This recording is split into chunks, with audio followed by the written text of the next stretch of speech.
Olá, sejam todos bem-vindas e bem-vindos, a mais uma aula do nosso curso. Eu gostaria de começar ressaltando que foi disponibilizada na plataforma a avaliação 1, nos termos em que eu indiquei no encontro síncrono que foi realizado na semana retrasada. Vocês deverão fazer essa atividade em grupos. Nós estamos tentando resolver um problema técnico na plataforma, porque todos vocês estão inseridos previamente, algo que foi feito pela SEAD, em grupos divididos pelos polos. Então, eu tenho já configurado na plataforma o grupo do polo Santa Leopoldina, e nesse grupo tem eu, todos os alunos desse polo e os tutores desse polo, e assim sucessivamente nos demais. E aí o que eu fiz? Tive que aprender a fazer isso, porque foi a primeira vez, que estou trabalhando dessa forma, atendendo aos pedidos que foram feitos no encontro síncrono. O que eu fiz? Eu criei grupos, conforme o que me foi passado pelos tutores, de alunos, então grupos menores dentro dos polos. E aí, quem já tentou enviar, isso me foi comunicado, pode aparecer a mensagem que você não pode enviar porque você está inserido em dois grupos. E eu estou verificando com o DED da SEAD se eu posso excluir esse primeiro grupo que eles configuraram e deixar só esses que foram criados para a realização da atividade, para poder resolver esse problema. Estou aguardando resposta deles nesse sentido. Vamos resolver, mas tem bastante prazo para fazer, começou há poucos dias, então fiquem tranquilos, essa questão será resolvida. Bom, o tema de hoje é a temática da educação inclusiva a partir do artigo escrito pela Fabiane Brentaf, a Cláudia Ronef e a Fabiane Costas.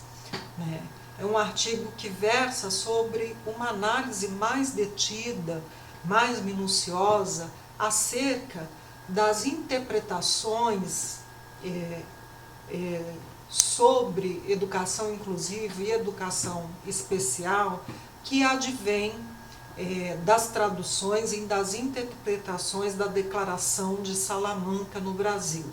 É importante ressaltar que a Declaração de Salamanca, como nós já destacamos em outro momento do nosso curso, é um documento constituído numa conferência internacional e que se tornou, no início dos anos 90, um documento de referência,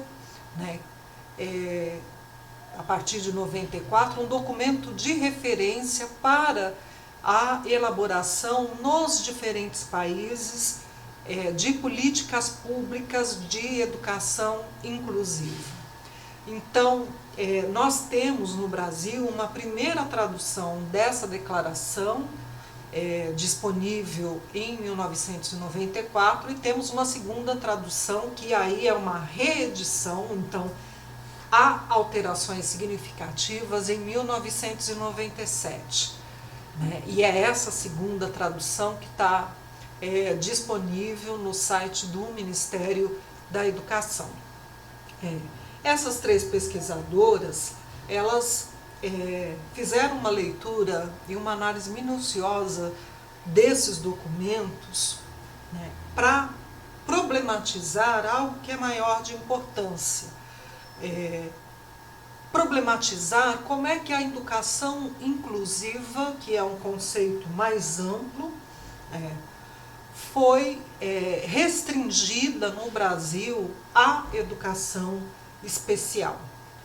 E essa é uma questão importantíssima nessa disciplina, que é uma disciplina que versa sobre educação e diversidade na diferença. No Brasil, historicamente, com o advento da educação inclusiva, como elas ressaltam, colocou-se em foco a educação especial e as pessoas que foram consideradas pertencentes, ao grupo de alunos da educação especial. Muitas vezes, para justificar a inserção dos alunos da educação especial nas classes de ensino regular. E as nossas autoras, como elas anunciam logo no início do texto, elas buscam problematizar os preceitos acerca da maneira como se tem configurado a educação inclusiva no Brasil, pensando já de antemão que a educação inclusiva é um conceito mais amplo. E aí elas problematizam como a educação inclusiva e a educação especial são percebidas hoje nos espaços, nas políticas educacionais, nos estudos acadêmicos. A educação inclusiva resumiria-se à educação especial? Em que condições isso vai ocorrer no Brasil? Quem são as pessoas, os sujeitos ou grupos que devem ser contemplados pela educação inclusiva? E como é que uma escola inclusiva deve se configurar? E por fim, é possível falar em educação inclusiva em uma sociedade como a nossa, uma sociedade calcada em desigualdades econômicas e educacionais consideráveis? São questões da maior importância que nos convidam a refletir sobre os processos mais amplos de inclusão, e processos esses que se contrapõem, sobretudo nos últimos anos, ao crescimento das desigualdades sociais na nossa sociedade. E aí elas ressaltam já de antemão que há uma polissemia, ou seja, uma multiplicidade de significados relacionados à educação inclusiva, e que revelam no Brasil, historicamente, o seu caráter de uma educação inacabada. Inacabada, inclusive, porque a partir dessa reedição da Declaração de Salamanca, a educação inclusiva, em termos de políticas públicas, ficou restringida muitas vezes à educação especial. Bom, então elas se valem da pesquisa documental, considerando o documento como um registro histórico, e aí ressaltam que não se trata só dos documentos escritos e impressos, embora sejam eles os documentos que elas vão analisar, mas com o entendimento, tomando por base a metodologia da análise documental, que os diferentes documentos históricos permitem compreender o contexto em que eles foram elaborados, nesse sentido, as disputas de significados, a natureza e os autores, eu diria atores, diferentes atores que atuaram na elaboração desse documento. E aí elas realizam uma análise preliminar da primeira versão da tradução da Declaração de Salamanca e da segunda versão, que hoje está disponível no site do Ministério da Educação. Todas as duas versões foram produzidas nos anos 1990, uma década que ficou consagrada como uma década caracterizada pela mobilização de diversos movimentos em prol da educação inclusiva. E nesse sentido, da educação inclusiva numa perspectiva mais ampla, ou seja, a educação para todos e a escola comum como responsável, né, por promover essa educação para todos. E é na segunda declaração que a educação inclusiva acaba sendo pontuada como tarefa quase exclusiva, né, da e para a educação especial e seu público-alvo, né, o que está consubstanciado na Política Nacional de Educação Especial na perspectiva da educação inclusiva, ou seja, há uma mistura, né, uma confusão aqui de conceitos, né, que resulta, em termos de políticas públicas, num abandono de populações específicas. O preceito da ideia de educação para todos, né, não é algo novo no cenário da humanidade, né, mas que naquele momento, no início dos anos 90, era algo que estava ao mesmo tempo comprometido com a ideia, né, da educação inclusiva, que atenda adequadamente, né, os diferentes grupos populacionais, os diferentes sujeitos da educação, né, mas que naquele momento era tensionada, ou seja, confrontada por restrições, em grande medida de natureza orçamentária, por parte de organizações multilaterais como o Banco Mundial, que financiou nos anos 90, por meio de empréstimos fornecidos ao governo brasileiro, uma série de reformas educacionais. Isso também aconteceu em outros países, né? E aí, para o banco fornecer o empréstimo, ele praticamente desenhava antecipadamente a política educacional, né? Então, isso significava, né, que os critérios do banco para a concessão dos empréstimos estavam atrelados à política de ajuste econômico, ou seja, de redução de investimentos na educação, né? O máximo que o banco queria, né, ao fornecer esses financiamentos, era, né, que o país fizesse alguma medida de caráter compensatório ou de alívio, né, para, em especial, o grupo populacional da educação especial, né?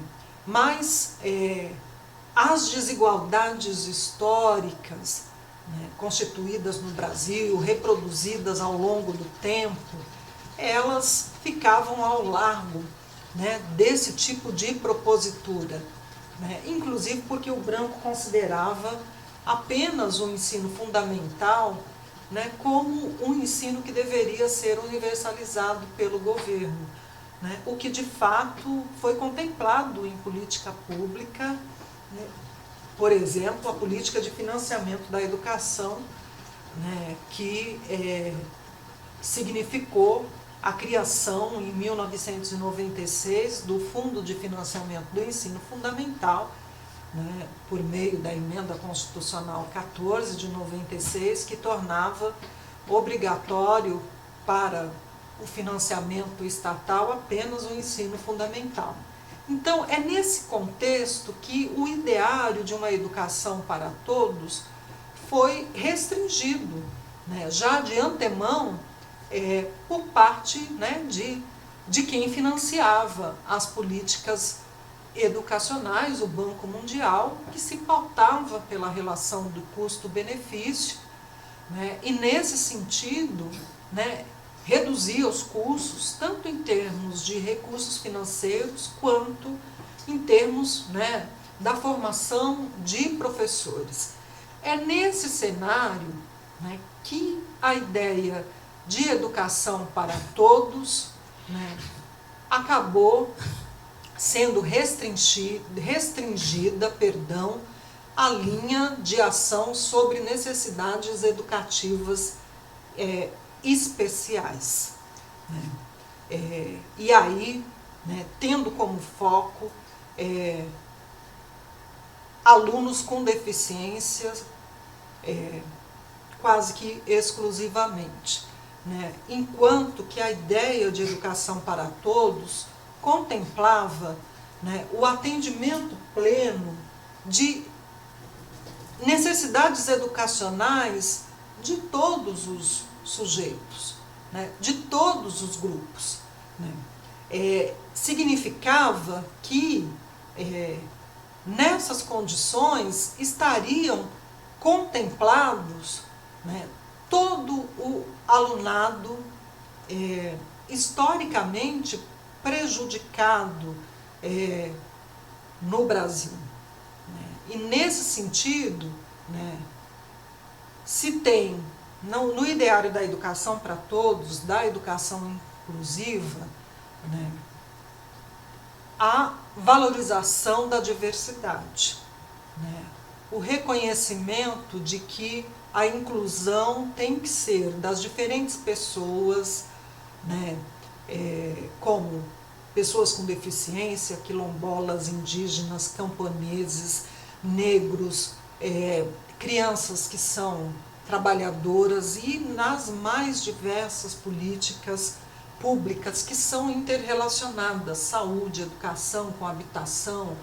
com proteção da infância, proteção da criança e do adolescente e assim por adiante. Então, educação inclusiva é algo muito mais abrangente, né, e abarca os diferentes grupos de sujeitos que são alvos das desigualdades sociais no nosso país, né, e abarca tanto aqueles que estão ou estiveram fora da escola, né, ou que não tiveram ou não têm as suas necessidades educacionais atendidas adequadamente pela escola. Bom, né, aí nós temos essa redução que é realizada posteriormente, né, já com a mudança de nomenclatura para necessidades educativas especiais, e aí, né, atrelando isso apenas à educação especial, né, embora, né, no texto de 97, né, se tivesse ali diferentes grupos de crianças, inclusive as minorias linguísticas, étnicas, né, ou culturais, grupos desfavorecidos e marginalizados, né, e assim por adiante. Havia, né, a compreensão de que as necessidades educativas e especiais estariam relacionadas às crianças e jovens cujas necessidades decorrem da sua capacidade ou dificuldades de aprendizagem, né? E isso, né, devido à inserção da expressão educação especial no texto da Declaração de Salamanca, nessa segunda tradução feita no Brasil, apenas as crianças com deficiência passaram a ser consideradas, né, como aquelas que têm necessidades educativas especiais, o que produziu, né, um cenário caótico em que muitas vezes, né, muitas crianças com necessidades educativas especiais, né, mas que não são pessoas com deficiência, passaram, né, a ser classificadas como pessoas com deficiência para ter algum tipo de política pública direcionada para esses sujeitos, né? E aí se tem uma própria banalização das dificuldades de aprendizagem que fazem parte do processo de ensino e aprendizagem, né, rotulando-as necessariamente como expressão, né, da existência de alguma deficiência no alunado, né? E é nessas condições que o ideário da educação inclusiva, né, passou a ficar restrito, à educação especial, o que foi, né, confirmado ainda pela resolução de 2001, que instituiu as Diretrizes Nacionais para a Educação Especial na Educação Básica, né? E aí essa resolução, né, define quem serão esses sujeitos e ficaram excluídas da educação inclusiva as crianças que vivem nas ruas e que trabalham, crianças, né, de populações distantes ou nômades, crianças de minorias linguísticas, étnicas ou culturais, né, e as diversas crianças que pertencem a grupos ou áreas desfavorecidas e marginalizadas. Não se faz mais referência a elas, né, em termos de política pública, né? A Política Nacional de Educação Especial, na perspectiva da educação inclusiva, instalada em 2008, né, confirma esta restrição, né? E é uma restrição que vai significar o abandono da perspectiva da educação inclusiva. E aí se faz a pergunta, né, o que aconteceu com as crianças dos diferentes grupos? Elas deixaram de existir a partir de 2008? A nossa escola, ainda que a nossa escola se denomine como escola inclusiva, ela está conseguindo ensinar esses diferentes sujeitos? O que vai acontecer com essas crianças, né? Essa é uma questão que a gente tem que se colocar, né, profissionalmente, né? Será que é suficiente termos instituições que são denominadas de escolas inclusivas, sem que se realize de fato a educação inclusiva, né? Nós temos nessas condições, de fato, possibilidades de termos sistemas de ensino inclusivos, pensando aqui nos sistemas municipais, estaduais e no sistema federal, né? Como elas ressaltam, a escola inclusiva é a escola que celebra a diversidade no seu sentido, né, mais amplo, e ela pressupõe promover a equidade educacional, pensando a equidade como um conceito fundamental, né? Equidade, se você olha no dicionário, ela aparece como sinônimo de igualdade, mas a equidade, ela possibilita tratar desigualmente os desiguais, né? Ou seja, atender adequadamente às diferentes necessidades educativas, valorizando a diversidade que nos constitui como sociedade, não o contrário, né? Então, esse texto é um convite a fazermos essas reflexões. Eu quero explorar com vocês, semana que vem tem uma segunda atividade daquela com menor pontuação, vai ser dado o devido prazo para realização, e eu quero explorar com vocês, numa segunda gravação a respeito desse tema, questões mais atuais acerca de legislação educacional no campo da educação especial. Então, aproveitem a leitura do texto e até o nosso próximo encontro. Um abraço.